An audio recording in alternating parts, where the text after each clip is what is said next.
છું ને બહુ આમ કરું છું ને તેમ કરું છું ને પણ તમે આવું હાલેલા છો. ભગવાનનું ભજન તો થતું ને 15-15 મિનિટ અહીંયા ભગવાન નામનું કીર્તન કરો એમાં જ તમારું હાલે છે અને એમાં તમે બીજાનું લ્યો તો કયા બહુ છૂટવાના.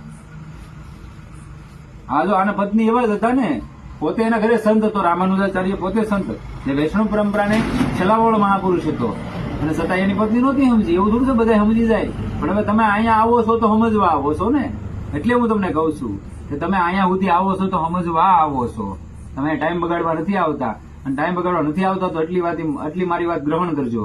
કોઈ પણ કરતું હોય તેમાં તમે ટેકાદાર ન થતા, અગર તમે હલવાઈ જાઓ. આ પાકી વાત છે. કોઈ પણ ની, મારી નહીં, કોઈ પણ ની, કોઈ મહાપુરુષ ની કોઈ આમ તેમ વાત કરતું હોય તમે એના ટેકેદાર ન થઈ જતા, ખોટે ખોટા આ ન પાડતા. તમે એના ભાગીદાર થઈ જાઓ.